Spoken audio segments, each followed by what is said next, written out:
certification of Massachusetts Institute of Technology of Machine Learning and Blockchain.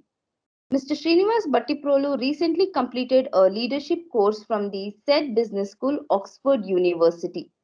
We are thankful to you for accepting our invitation to be the resource person. Welcome you once again for this program, sir. Thank you. Thank you very much, ma'am, for your kind introduction. Friends, am I audible to you? Yes, sir. Your Yep. voice is clearly audible. Thank you. My apologies, I'm not switching on the video because at times when I switch on the video, the audio gets muffled up. So I will probably have to continue without a video. But hopefully once I'm done with the presentation, I will try and switch on my video so that you all can see and ask questions from me. So folks, I welcome you all to this session.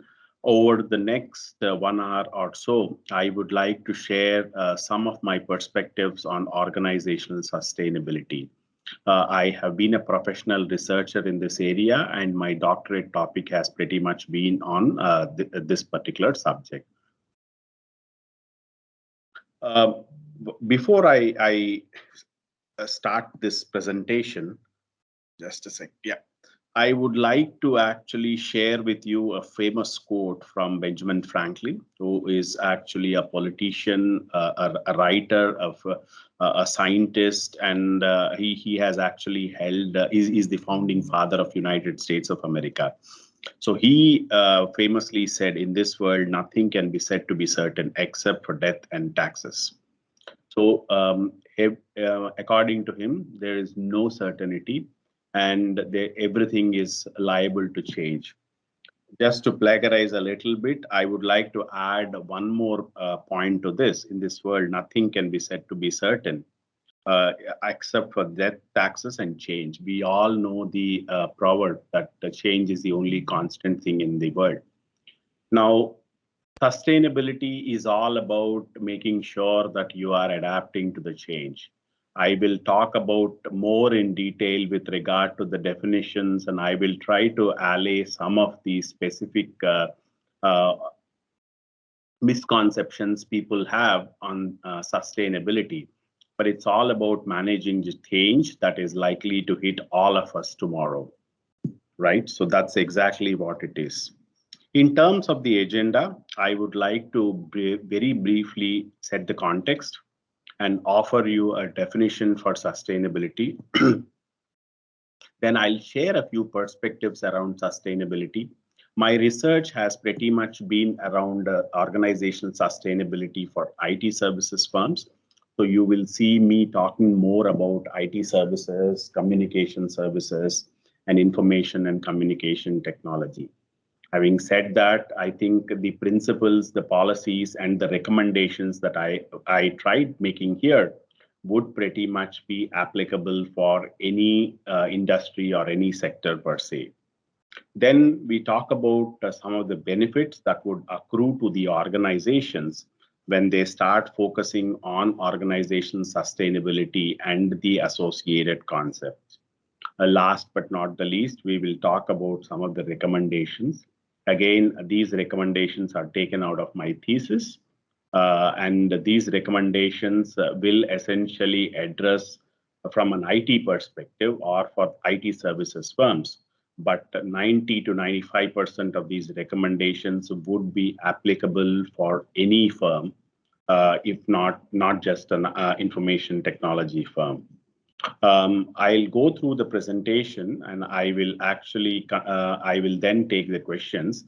In the meantime, if you have any questions, please post them on the chat window. I'll try to address all of those immediately after my presentation. Let me share with you a few facts. I would call them a few startling facts. At least I was astonished when I heard these. There are basically 45 billion servers in the world, and that need to be powered to manage our emails. All of us use emails very extensively, right? But have we ever realized what is the real impact that our emails cause to the environment? According to the recent report from Shift Project, the internet, running the internet is actually causing, it actually consumes 7% of the global energy. So just by running internet, just by browsing, just by watching videos, we are actually eating away 7% of the global energy consumption. Well, what is 7%? That's what each one of us would say, right? But then if you really look at the number of people who are deprived of electricity, number of people who are actually deprived of water and the basic necessities, this number is a huge number. So what you really see is a huge disparity between the underdeveloped countries and the developed and the developing world. Now let's look at another fact. According to the Energuide magazine, which is based in Belgium, 1 megabyte email during its total life cycle limits emits close to 20 grams of carbon dioxide. And this is equivalent to an old 60-watt lamp lit for 25 minutes. So if somebody is actually sending 20 emails per year over a period of 1 year, then this essentially creates the same amount of carbon dioxide emissions as a car that is traveling 1,000 kilometers. For all of you, you are somehow feeling that I'm trying to exaggerate things. Where is one email, and where is a carbon dioxide emission for 1,000 kilometers? But then, folks, this is something which is proven through empirical evidence, right? So this is not something that I have constructed or I'm stating for the sake of saying. This is something which is proven by reputed institutions and reputed organizations. So excessive use of IT, excessive use of anything, excessive use of everything that we do would eventually result in depletion of resources, which is one of the most important aspects when you talk about sustainability. Let's talk about another aspect. So browsing the web is something which all of us do, right? And an average internet user yearly needs close to 365 kilowatt hours of electricity and 2,900 liters of water, which corresponds to carbon dioxide that is emitted when one travels a good 1,400 kilometers by car. Again, so small things that we do on a daily basis actually all these things have a huge impact on the global consumption, on the global availability of resources for the poorer nations. So what is eventually happening is the rich are getting richer and richer, completely oblivious to what is happening in the underdeveloped or poor nations. And this is actually resulting in a serious, excuse me, in a serious, a discrepancy or a separation between the two types of people or the two types of resources that we have.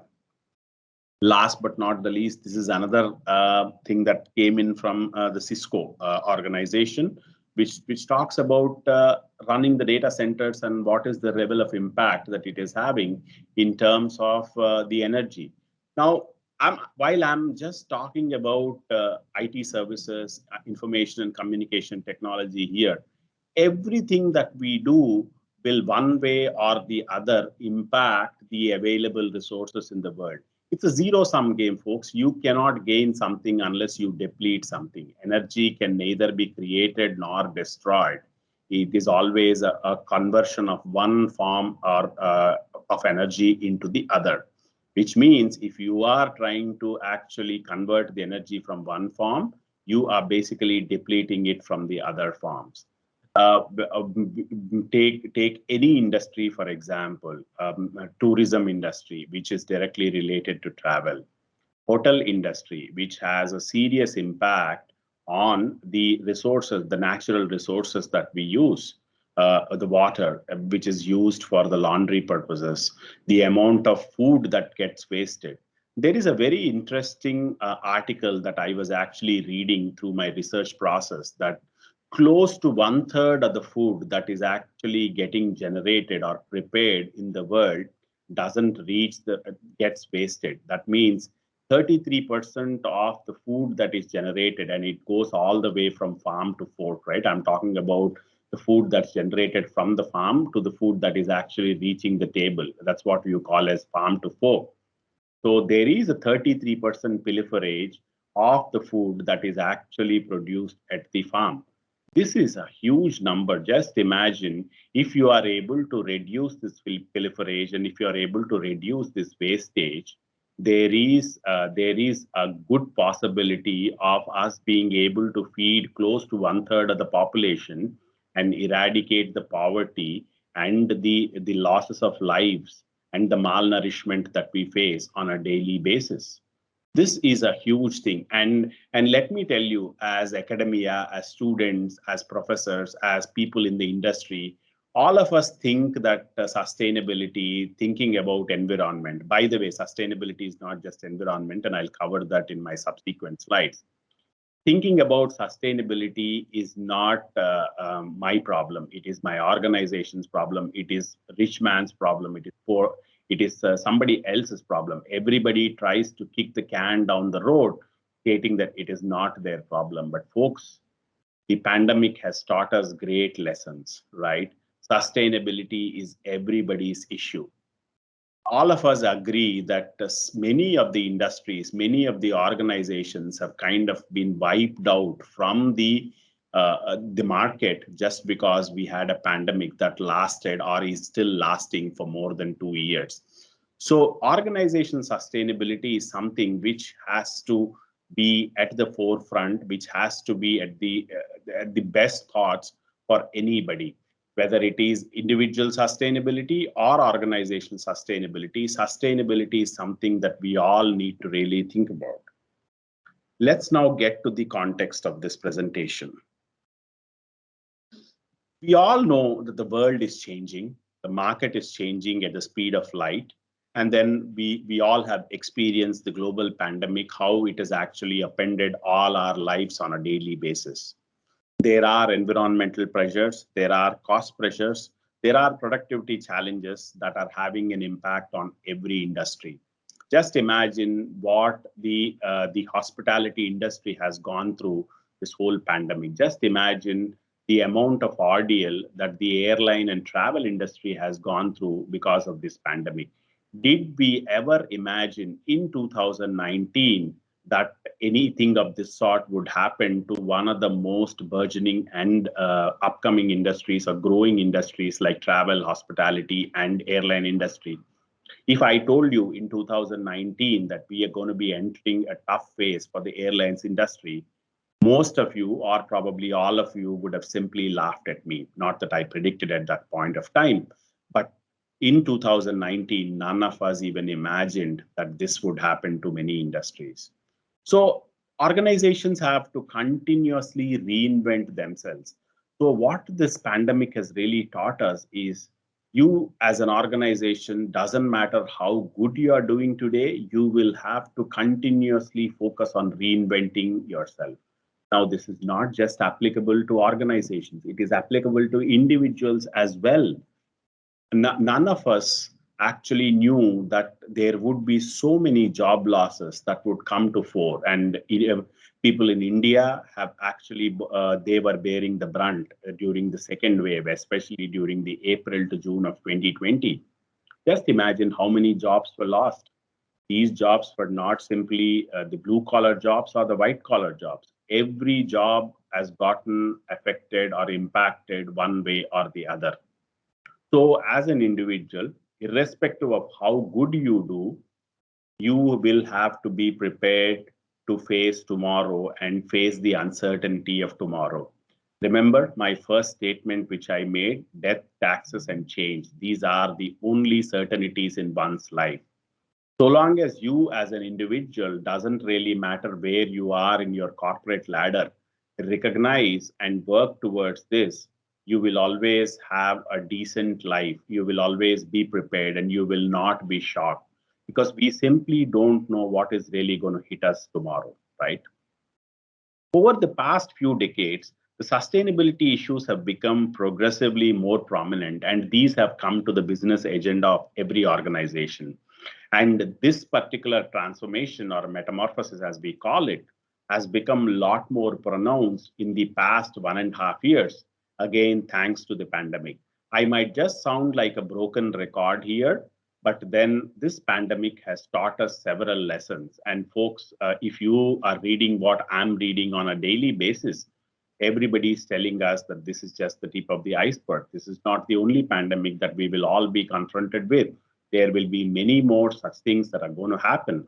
So what is really happening is both as individuals, also as organizations, they have realized that these kind of disruptions will occur, external disruptions which are totally out of the control for the organization. These will have an impact on the way the organizations will continue to exist or conduct their business. So that's something which is becoming very, very, very important, and people, organizations are taking full cognizance of that.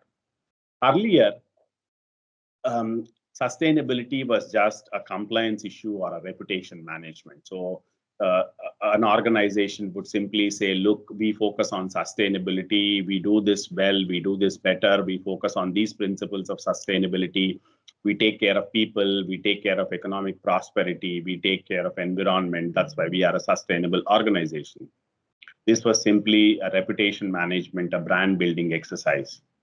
But then today, it's not just a brand building exercise. While managing the reputation of an organization being sustainability aware is very, very, very important. And I'll talk about some of the reasons why it is as we move into the subsequent slides. It is also important for the organizations to walk the talk, make sure that they are really focusing and having a clear plan on how they would actually drive sustainability within their organization. So this is pretty much becoming an input to the long-term risk management. And in many cases, and this is what my research suggested as well, focusing on sustainability, and it's more so in case of IT services organizations. Pardon me, folks, I keep alluding to IT services organizations again and again and again. You will have to give it to me simply because I come from this field. But it focusing on sustainability does give a strategic competitive advantage to the organizations, and this is a big thing. If you're thinking about tomorrow, if you're thinking about how you will survive for tomorrow without utilizing all your resources for today, you are actually paving way for your success tomorrow as well, which is one of the most important aspects of an organization. In accounting, we all know what is a going concern, right? A concern. That's exactly what sustainability is all about. You just don't think about today. You think about tomorrow and day after and how you will survive and sustain in this in this world. And you have an additional variable in the form of a chaos that's actually impacting every organization. And thriving in chaos is one of the easier ways to represent sustainability, as I would say. Another important thing for all of us to consider, in 1986, we had a set of Fortune 500 companies. Come 2017, only 8% of them have survived, which means many organizations have either disappeared or have been subsumed by larger organizations, or we've lost them from the face of the earth.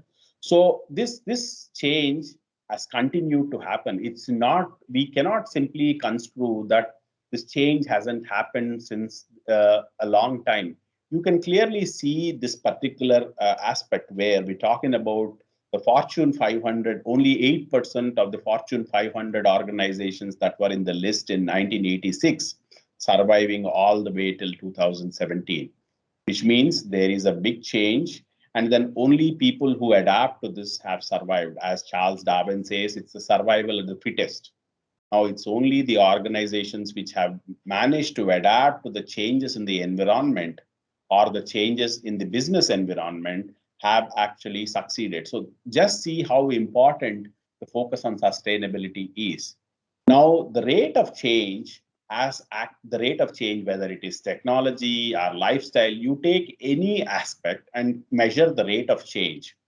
The rate of change is actually doubling every decade. So if you take 1980s, the developments that have happened between 1980 to 1990 have just been half of the developments that have happened between 1990 to 2000.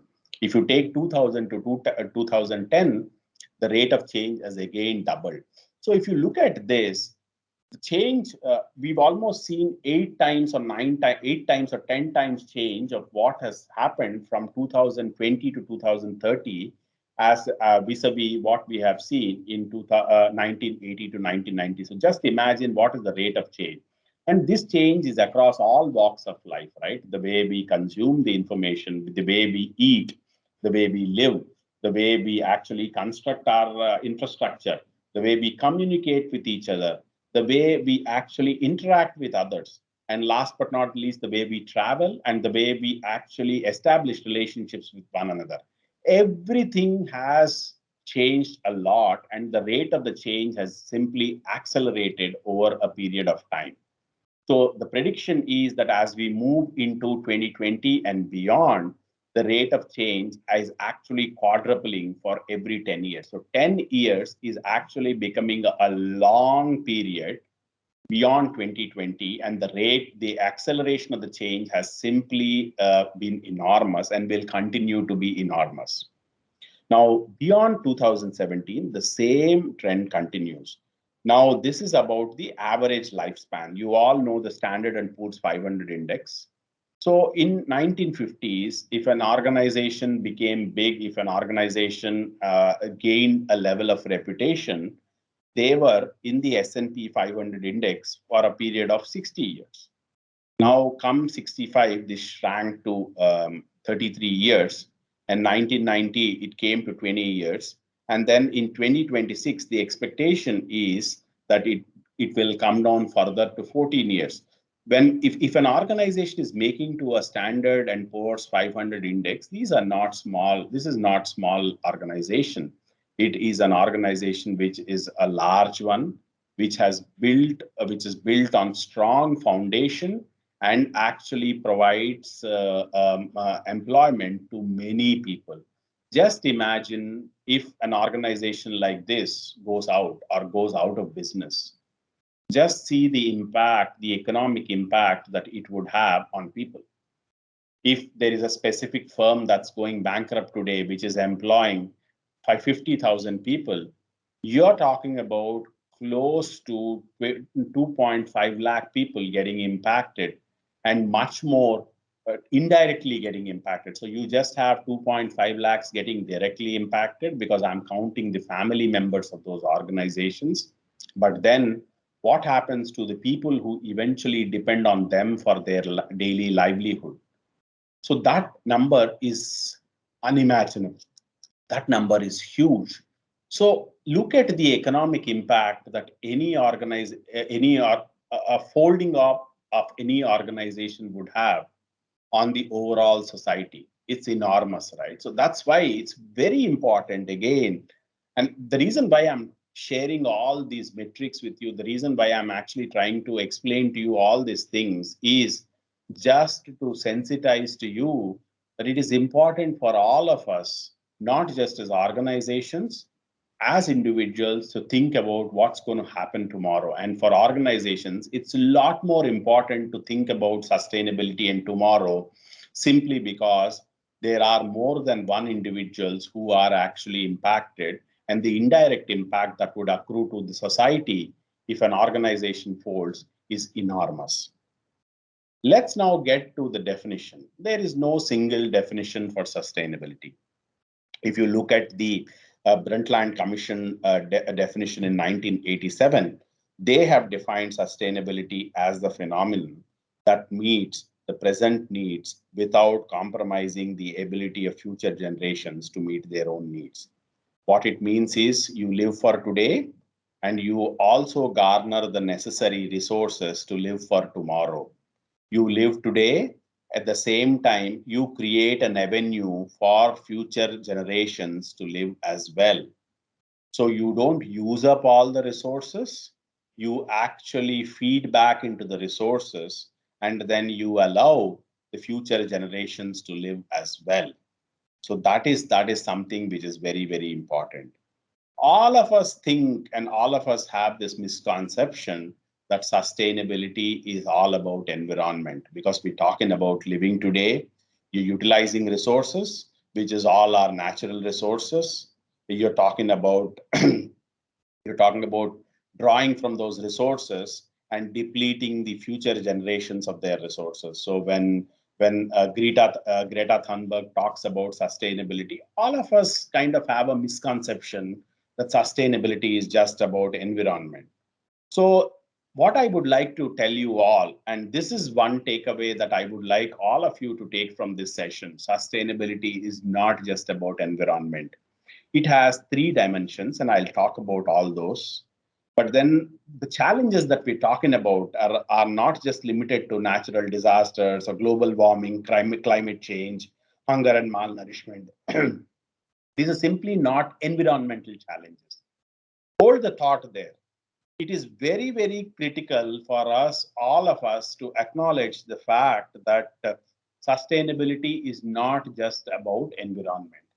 There are three P's, as we call it as, and we call this triple bottom line, as Elkington mentions. It is planet, profitability, and people. Excuse me.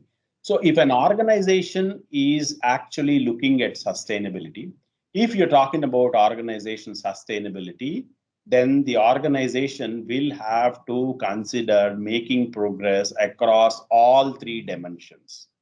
You will have to make sure that the planet part is taken care of. But mere focus on planet is not sufficient, is not going to give you sustainability, is not going to help you address the levers of sustainability. You need to consider the other two dimensions as well, which is people part. How do you ensure that you are taking care of your people? And when you say people, it talks about the different needs of people, not just the physiological needs or the basic needs. You will have to look at all five needs in the Maslow's hierarchy and make sure that you're taking care of their needs. The third one, which is very, very important, which all of us would certainly agree to, there is no going concern without profitability. So unless you are profitable as an organization, you will not see tomorrow. Unless you're making net cash, unless you are actually showing decent financial results, there's no way that an organization will become sustainable and will actually live for tomorrow. Normally, what happens is there are two extremes of thoughts.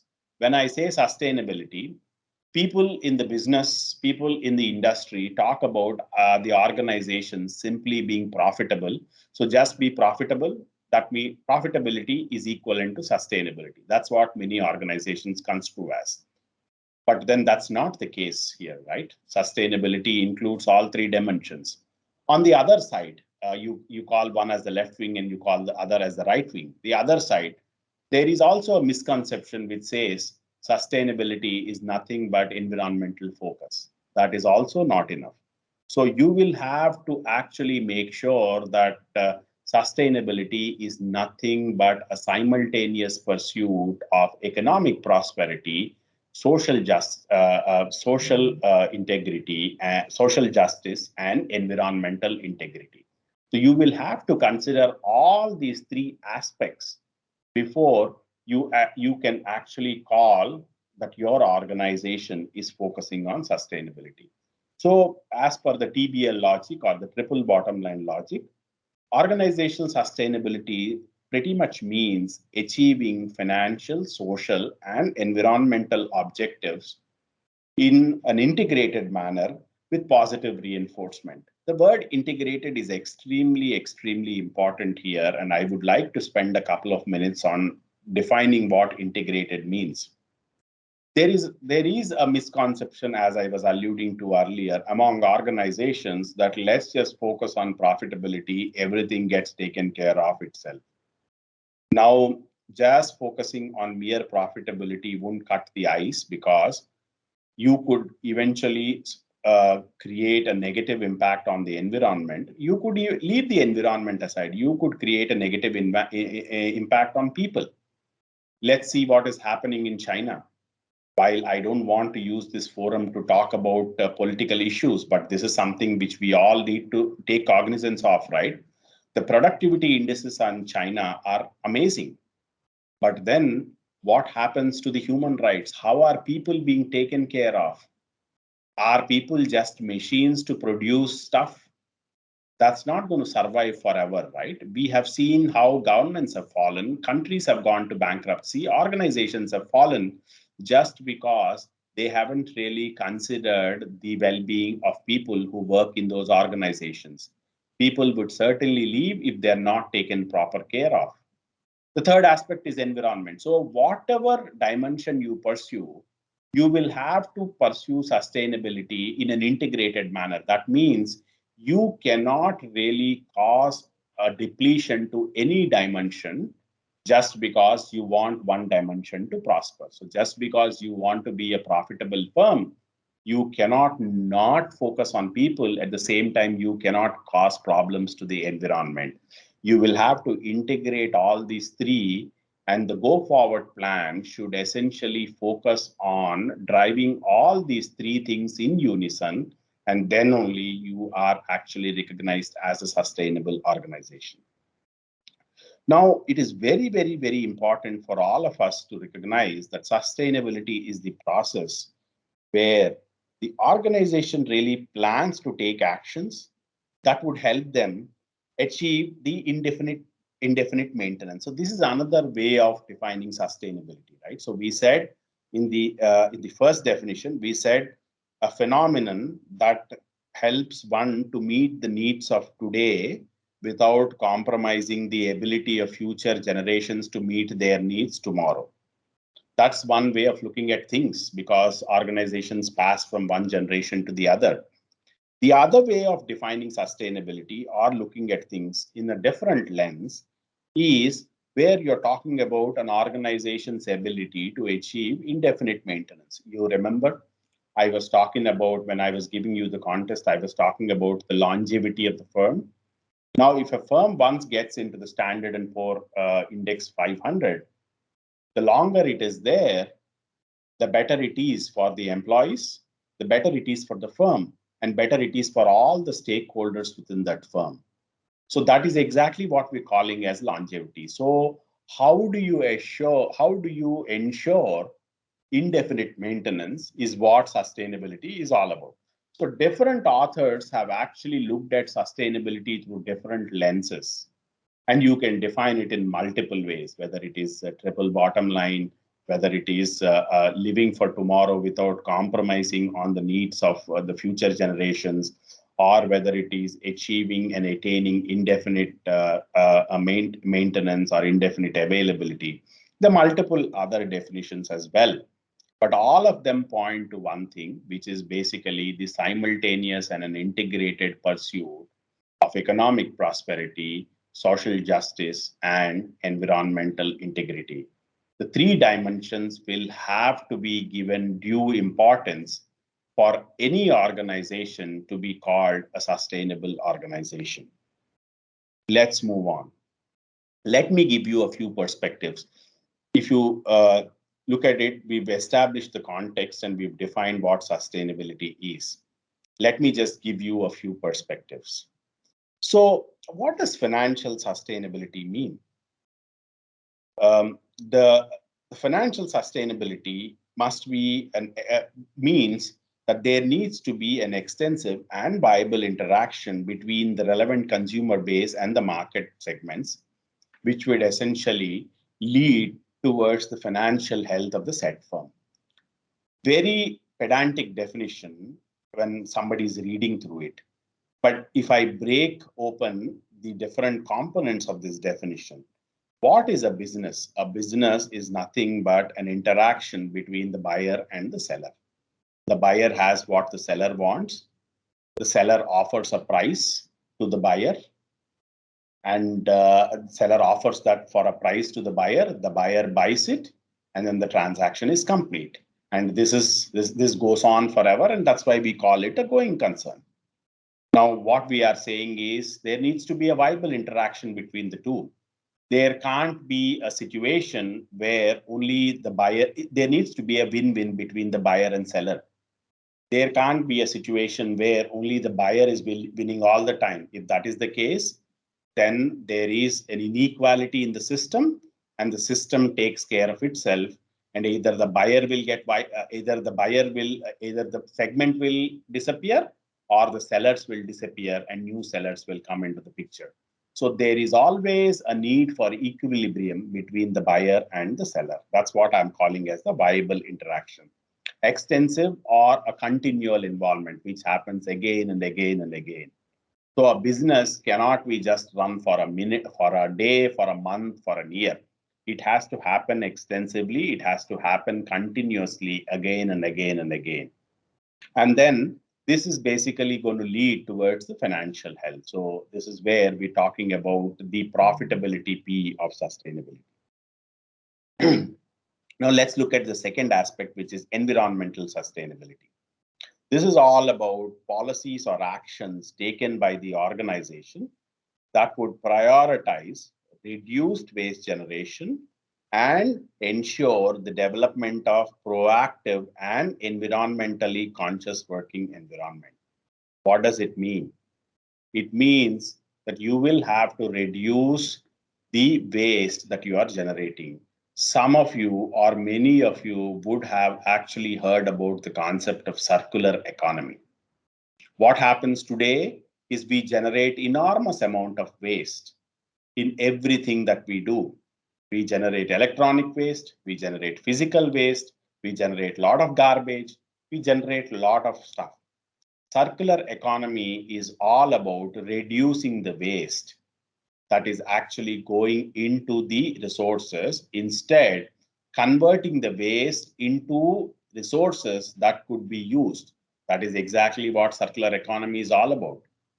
So when you think of a concept called circular economy, that fits very well in the environmental sustainability. So you are basically generating reducing the waste generation, which means you are pushing more into the raw material, or you are not depleting the raw material resources that the mother nature is giving us, which means that the future generations are able to take full advantage of the natural resources. So by not depleting the raw material, the natural resources that we are using today, and in turn contributing back to the nurturing of these resources, you are allowing the future generations to thrive. That is exactly what environmental sustainability is all about. Societal sustainability is a lot more complex than one thinks.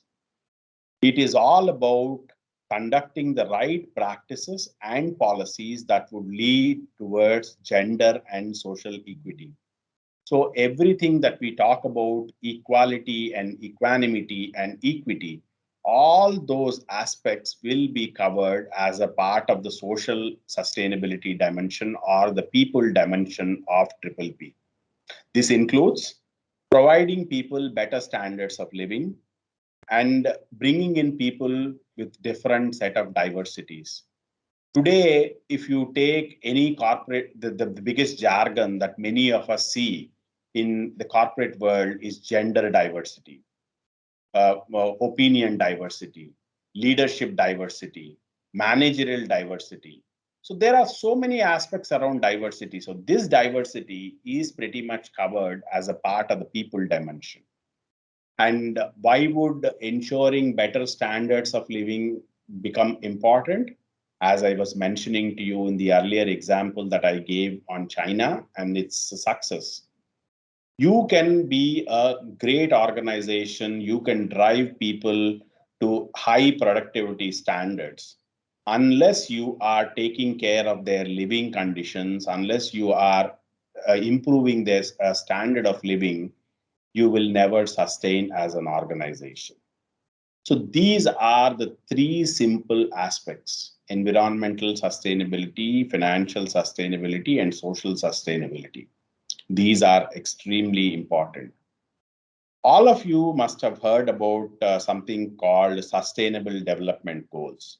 In September 25, 2015, UN actually came up with the 17 goals and 169 specific targets. Every country was actually asked to see how they are going to chart out a plan for meeting these 17 goals and 169 specific targets. If you look at, you can go and Google in India and sustainable development goals. Our central government has charted out a clear plan on how we are actually going to drive and meet the SDGs. This is something which is a great focus, and this is being driven directly by the PMO office. So folks, look at the importance that a government is attaching to meeting the sustainable development goals. And again, where do these goals actually sit? All these goals, the 17 goals and 169 specific targets that we're talking about, would actually span across the three elements of the triple P or the triple bottom line that I spoke about: people, planet, and profitability. So long as these aspects are taken care of, sustainability is taken care of, and the SDGs are simply going to represent the TBL and eventually help nations, organizations, or for that matter, even individuals to move towards sustainability. So that's exactly what we are talking about. So these SDGs strike a clear balance between social, environmental, and economic aspects of sustainable development. Again, I might just sound like a broken record. If there's one thing that you folks should learn from this session, is what does sustainability mean? And remember one aspect, that is, it is a simultaneous pursuit of social justice, environmental integrity, and economic prosperity. Unless you bring all three together, you are not really addressing the problem of sustainability and sustainable development per se. Now, business organizations, when UN came up with these SDGs, when governments started adopting SDGs, when governments started putting a plan for their countries attaining SDGs, what are they actually doing? They are country is nothing but a group of people coming together, right? So they are basically focusing on their people. Now, how do they do that? Governments do have money, but then public-private partnership is something which is extremely important and advocated by the likes of United Nations here. So governments cannot do everything on their own because there is always a depth of resources. There are several things that governments would do, but at the same time, they are dependent on business organizations to do a few things. Because government is a non-profit organization, business organizations are profit organizations. So the government really creates the necessary incentives for the business houses to go back and reinvest into the community, into the environment, and into their own businesses, so that the business can grow. At the same time, the community and the environment could grow as well. And principles like circular economy are pretty much driven through. So this is something which is very, very important. And business organizations are considered as a major stakeholders because they are the ones who are actually bestowed with great amount of potential to contribute towards SDGs. So when the government is talking about public-private partnership, it is fully justified simply because government doesn't have infinite resources. They might have an abundance of resources depending on how rich a specific country is. But after all, there are no infinite resources. So you will have to really look at a proper partnership between the business organizations and the governments to drive sustainability initiatives. Now this is something that I alluded to earlier. The pandemic really started in November and December 2019. Every business, whether it is small or large, has gone through serious disruptions. And many industries disappeared, many business organizations disappeared. Many business organizations luckily transformed themselves. Just in India, just look at the the growth that organizations like Zomato, organizations like Swiggy Amazon have all had. The electronic way of transacting, electronic way of paying, electronic way of interaction, all these firms have really become extremely survivable or sustainable because of the pandemic that has come and upended all of us. So these kind of disruptions do happen. In a technology industry, the frequency of these disruptions is a lot longer. Whereas if you take the legacy industries, the frequency of disruptions may not be longer, the frequency of the disruptions may not be high. But then, excuse me, let me give you an example. In the corporate world, who disrupted the photography industry? Kodak was the world leader. Kodak was doing very well. Overnight, phones came. iPhone, the electronic camera came.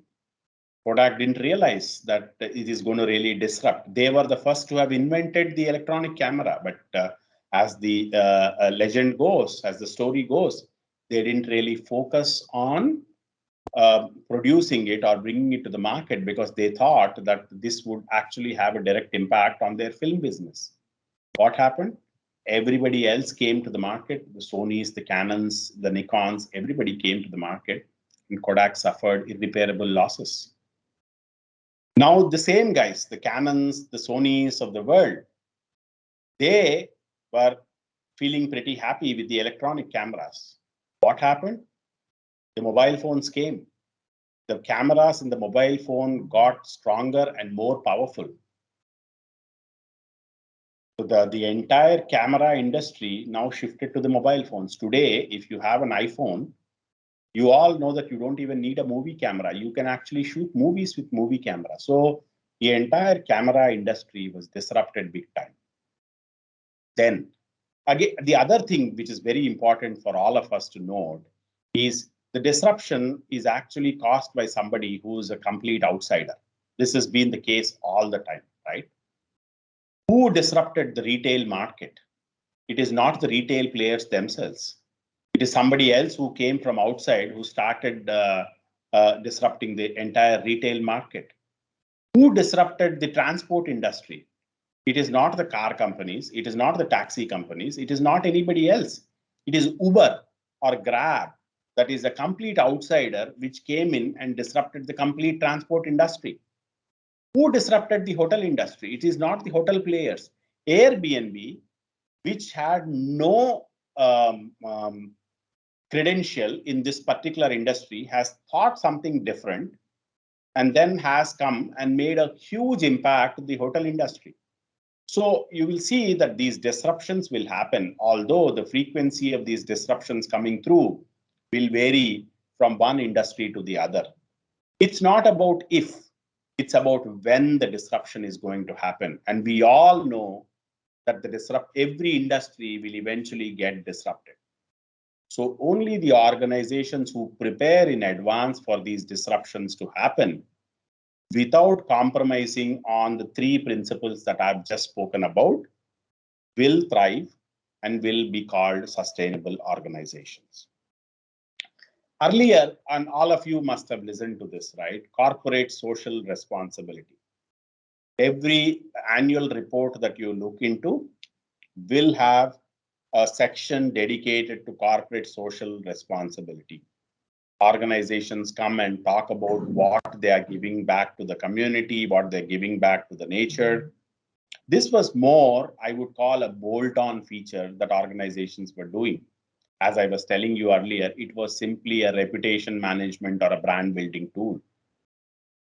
But our view, my view, is CSR is not just going to be confined to conducting activities for helping the society alone. CSR will have to be holistic, and it can only become a branding tool for the company if the organization is looking at all the three dimensions. One, you will have to give back to the society. You will have to prevent from environmental resources getting depleted. At the same time, you will have to be a growing concern, taking care of the profitability part of the P. So these were just a few perspectives that I wanted to share with you. Now, look 2 years, 3 years, 4 years down the line. These are just some of the predictions that I am making out of my own research.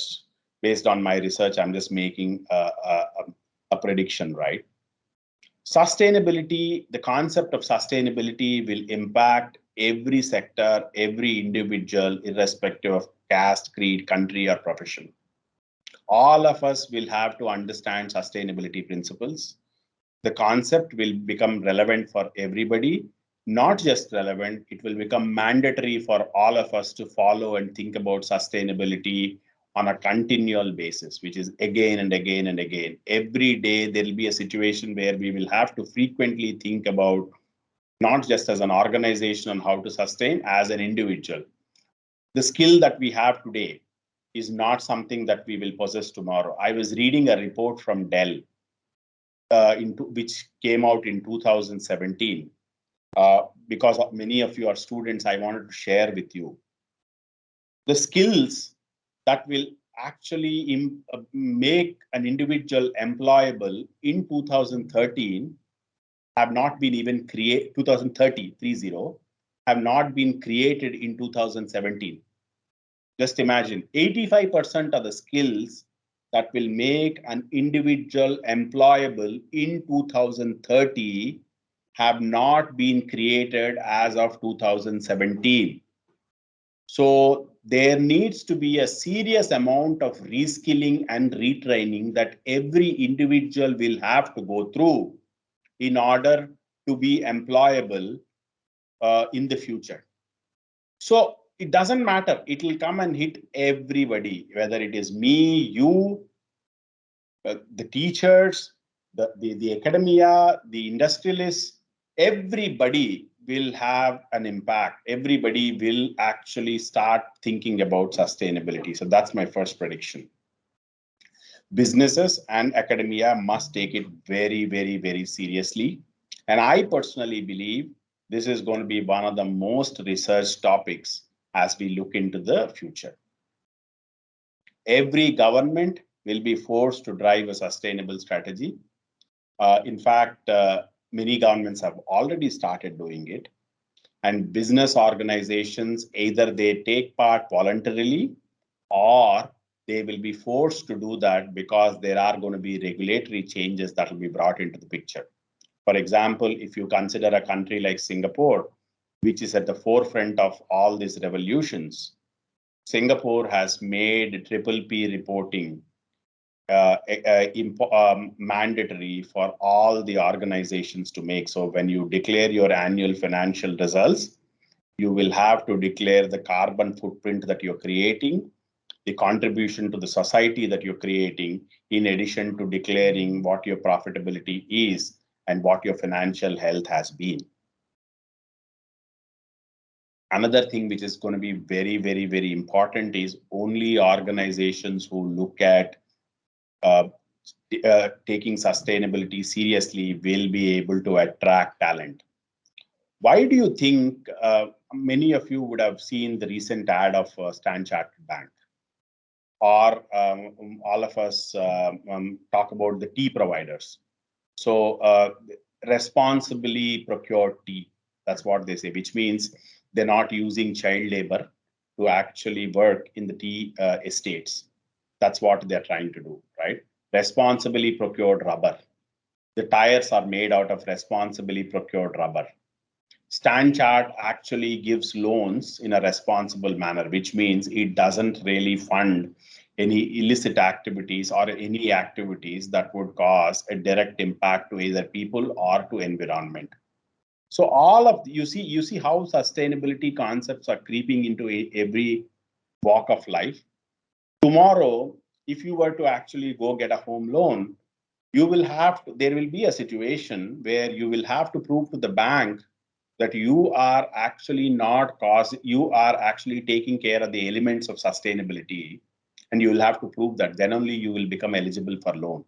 So currently the needle is actually at the organizations, but this needle will soon move towards individuals, and individuals will have to really justify that for them to be able to take any resources from the system, that they are contributing positively back into the system, so that there is a clear advantage and the circular economy concept is being supported. As I was mentioning, sustainability will influence the purchasing patterns. It's not just the employability, the employer and the employee who's going to be worried about sustainability. The purchasing patterns will also get impacted. Everybody, because of these issues that we are having with the global warming, there will be a lot of consciousness that will be driven into people's minds, and they will start considering only goods which are sustainably prepared or focused on organizations, only produced by the organizations which are focused on sustainability. You don't mind paying more. A recent research in one of the developed countries actually suggested that although the amount of knowledge around sustainability is very, very limited, more than 40% of the people who are actually buying products were actually more inclined towards buying products which are sustainably done rather than buying anything. So people are even willing to pay 10 to 15% more in procuring sustainable products. So there is a transformation that is happening in the consumer industry, although it is just the beginning. I am sure in 3-4 years down the line, when each one of us will bear the brunt of the global warming, will bear the brunt of societal impact, will bear the brunt of everything that's happening around us, things like pandemic and all, you will start looking at sustainability and start taking sustainability a lot more seriously than what we would have done 2-3 years back. And there will be regulatory changes and huge punitive measures that will be put in place for organizations who are actually not coming aboard. So these are just some of the perspectives that I wanted to share with you. Bhagishri ma'am, how much more time do I have? Sir, still you have 30 minutes more. Okay, great. I'll try to. So what I did was, as a part of my research, I looked at different aspects which would have an impact, a direct or indirect impact on the organization's sustainability. So the factors, I divided them into 4 factors. One was obviously the strategic intent, and against each of these categories, there was a lot of research that was done as to what are the individual elements that you would look at, inherent characteristics, how do you really look at the leadership style, culture, the focus on innovation. So all these aspects were considered, and how can an organization become sustainable. For an organization to be sustainable, they'll have to really have a customer-centric nature. You will see that a lot of this is focused towards IS organizations, but this can pretty much be extrapolated even to a normal organization. A strategic intent would be as applicable to a hotel industry, or for that matter, a services organization, as it is for an IT services organization. And so is customer-centric nature and aspects like financial parameters. So as you will see, majority of these can be juxtaposed against the other organizations as well, and can be looked in from the lens of any organization per se. What are the real benefits of considering sustainability from an organizational perspective? One, it actually helps in the strategy. It serves as a key performance indicator, and it pinpoints the broad areas of improvement. From a business perspective, it really helps you build a long-term business strategy, because if you're not taking care of the long-term needs of the organization and the people who work for you, you're really not defining the long-term business strategy. You are thinking of, from a customer perspective, we talked about the purchasing behavior getting impacted. So it provides an assurance to the customers who are actually taking your services or buying your products that you are a long-term going concern. And from an internal process perspective, you are really looking at your risk management. It provides a very important input to the risk management team especially when you're talking about disruptions and how they are going to impact the business and the risk that your organization would have from those. And last but not the least, by focusing on the people dimension, you are able to really drive learning and growth of people. It's very important to consider learning and growth of people because learning never stops for any individual. Let's just not think that because we are out of college, the learning stops. In fact, somebody who's out of college will have to spend double the amount of time to learn new things. Remember the Dell example that I spoke about? That's going to pretty much become a reality, folks. And let's quickly look at some of the recommendations which I made. So basically what I did was I mapped the impact of sustainability and the ease of implementation of these recommendations on X and Y axis with two dimensions, low and high. Low being, again, across the two dimensions, you had two attributes, easy and hard in case of ease of implementation, and low and high, which is the impact on sustainability. So this is what I call it as a 4P quadrant or a sustainability quadrant, which comes with four key quadrants, and there are recommendations across each of these quadrants. So the first quadrant, which is basically low impact on sustainability, easy to implement, I'm calling it a performance quadrant, where you could look at aspects like solid project management practices and clearly defined KPIs for improvement. The impact, the most important thing is the persistent quadrant, which is to the top right, where you, although you have, it has a very high impact on sustainability, but they are hard. These actually give you a long-term focus. But you can really consider the productive quadrant as the most important, as another important one, because it is actually going to give you a huge impact on sustainability, but they are easy to implement. So for example, if you take the right project portfolio, more in the context of IT services organizations, look at diversity. When I say diversity, it's about employee diversity, gender diversity, opinion diversity, diversity in everything that you do. So focus on diversity. That would certainly help you in your sustainability in a positive manner. Innovation, again, in innovation, which is very, very relevant for India as a country, is what we call as incremental innovation. So gone are those days when you have these large disruptive innovations coming. The amount of the frequency of these disruptive innovations coming are as actually it changes from one industry to the other. But what is very important for a country like India is to improve every day, continuous improvement. Carl goes and calls it incremental innovation. So you do more with less. As you start doing more, your resources come down. Start doing more with lesser resources. That's where your productivity goes on improving. So in the IT services industry, we talk about RPA, then we talk about machine learning and artificial intelligence. You talk about several such things which really drive automation to the fore, and that's what you're calling it as innovation. In terms of the recommendations and the order in which you build these recommendations, you focus on the productive quadrant first, which is what I was alluding to, which gives you the maximum impact on sustainability and easy to implement. These are low-hanging fruits, must be implemented immediately by the organizations. The second one is the performance quadrant. As you will see in the performance quadrant, it is all about low impact and then easy to implement. So they're easy to implement, so implement them quickly, and then you get incremental benefits in terms of sustainability. Then on the midterm, you look at difficult to implement, and then you get maximum impact. So you have a set of recommendations which are very, very difficult to implement, but at the same time, they give you a huge advantage in terms of sustainability for the organizations. Last but not the least, the point that you will have to make, that I was trying to make, sorry.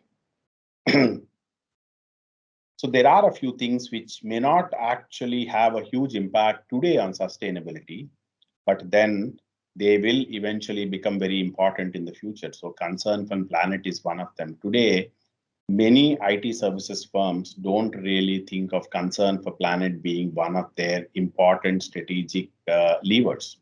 But then this is going to change unless you focus on environment, it's not enough just to focus on profitability and people. We talked about integrated pursuit. So if you don't focus on concern for planet, and we talked about the green waste that IT firms are generating, unless they start focusing on those.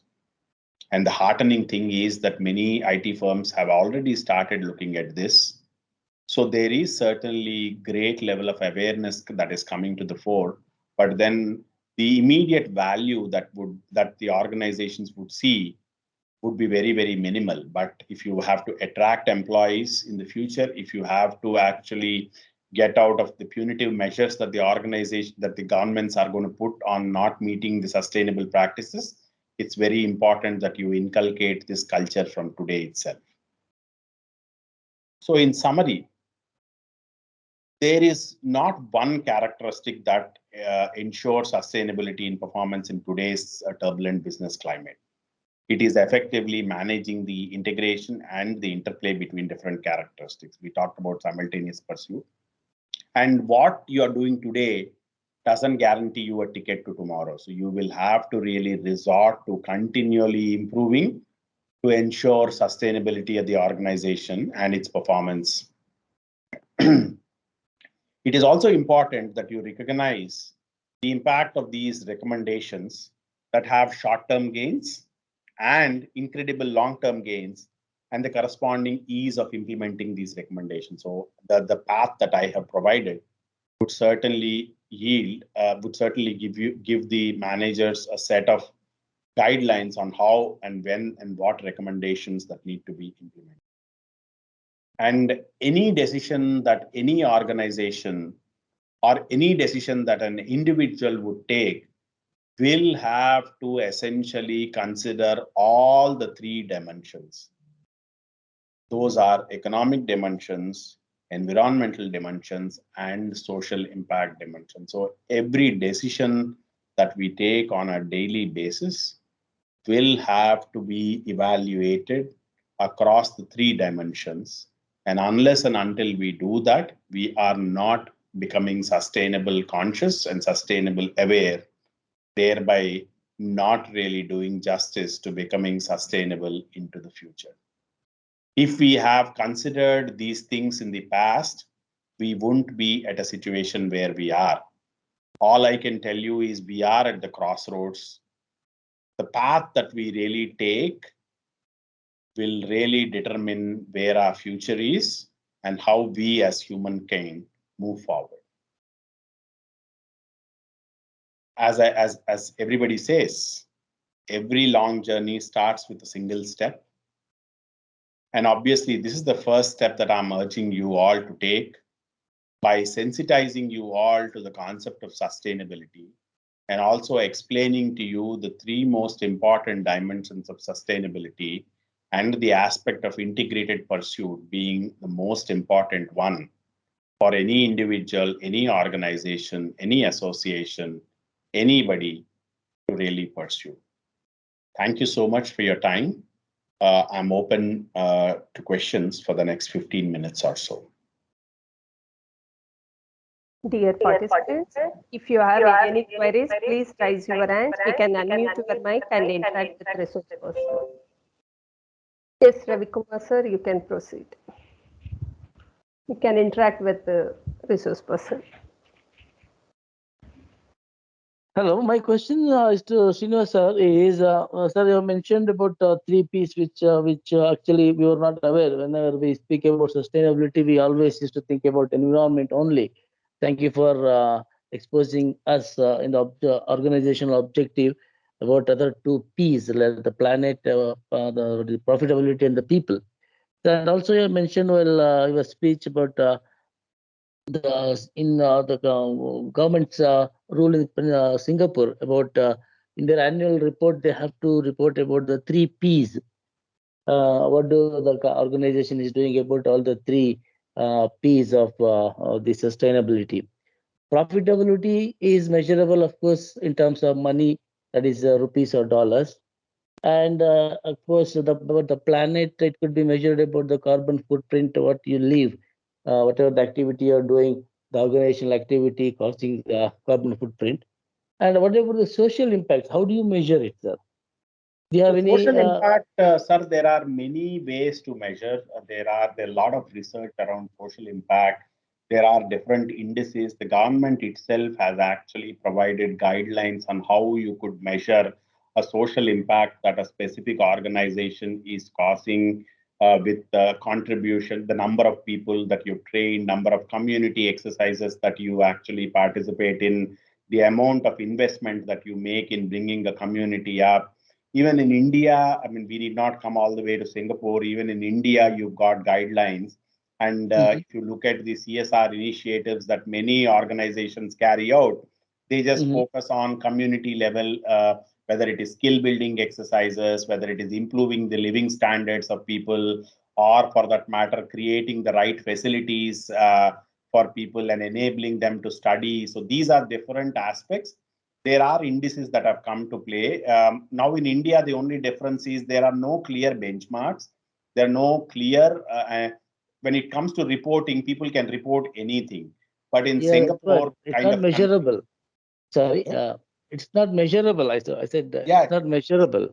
in India, it's not measurable, but then in developed countries, you've got indices where you will be actually required.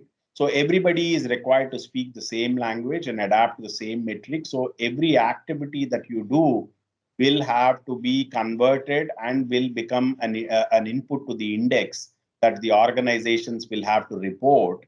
And those aspects have all been taken care of and the guidelines have been provided. So that is something which the regulator is actually forcing the organizations to do. And that will make sure that everybody is being measured on the same scale. Yes, sir. But the life standard and the contributions, for example, if you create employabilities or the standard of life is different for different countries. Exactly. And across the globe, if you make a same scale or what do you call the indices, it may not be a It good is thing not to do the because scale. it's not. Globally, it won't be the same scale. In fact, it will Yeah. be different for different countries. It will be different for different industries. It will be Yes. different for different types of organizations as well. So, for Yes. example, for a large organization, the indices would be different. For a small and medium enterprise, the indices would be different. So, depending on the industry, depending on the type, size, shape of the organization, these indices would be different. And some governments have already done this. In developed economies have kind of cracked this code to an extent, but developing economies are still struggling to define these guardrails and measures. And I'm sure it will take some time, but it will happen for sure. Yeah. Thank you, sir. Thank you. Sir, we have one more queries from Dr. Madhu. Thank you. Dr. Srinivas, can you hear me? Yes, I can. Yeah. Thank you for bringing an exhaustive survey on the sustainability aspects in different dimensions. I have two quick questions. In the background of NEP 2020, this 66-page document, is it a sustainable document? Number one. Number two, unlike many faculty in the West, like they run their own industry, we don't have such scenario even after 60, 70 years of even the premier institutions. So is this scenario is going to change in the years to come? So these are the two questions. So I haven't read through the entire document of NEP 2020, sir. I'll have to accept that. But I'm assuming that it has taken inputs from the UN Sustainable Development Goals. So for all of us to look up to, there's only one reference, right? Although there are no clear standards across the globe to measure sustainability per se, there is one specific aspect that all of us could look up to, which is the Sustainable Development Goals. So if any document that we're talking about is referencing, meeting, or driving the compliance to any aspects in the Sustainable Development Goals, I would consider that document a good enough one to drive sustainability, point number one. Point number two, I kind of concur with your assessment that countries like India, we're still far behind. That there are a lot of challenges in driving this level of thinking. But as I mentioned in my last slide, every long journey starts with a small step, sir. So if the academia is sensitized, if professors, teachers like you all are sensitized to this topic, today the plight of the situation is many professors don't even have a full idea about the sustainable development goals, leave alone sensitizing the students. If professors themselves don't know this, how are they going to really teach this to the students? I personally believe that there will be curriculum that will come to fore, that will be implemented around sustainability. There'll be subjects that will be put in sustainability. These things do exist in reputed universities. For example, if you look at Cambridge, if you look at Oxford University, sustainability is actually a course, and these subjects have to be taken by the postgraduate students. But those kind of things don't exist in India. But I think it will certainly catch momentum, and it's just a matter of time before these get introduced in India as well.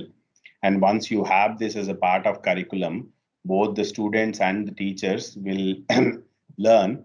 And once you learn, I am a firm believer that anything you learn will not go waste. Anything that you give it to the academia will have a long-term impact on the society. And I'm sure people will start practicing sustainability practices seriously and more seriously than what they are doing today. So yeah, I have no doubts. A start has certainly been made, but it takes a little more effort for us to actually drive this forward. And a country like India, any initiative needs to be done at scale.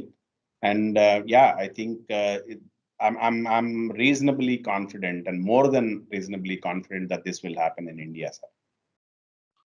Yeah, thank you. Thank you, sir. Thank you. Dear participants, any query? On behalf of ATME College of Engineering and organizing team of FDP, I would like to thank Mr. Srinivas for sharing his valuable knowledge on importance of sustainability. I hope participants will make use of your shared knowledge in the direction of reskilling themselves. Thank you, sir. Thank you so much, ma'am. Thank you, everybody. Thanks a lot.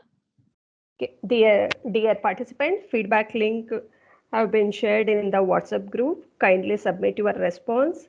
And next session will starting at 2:30 p.m. Kindly join the session. Thank you all.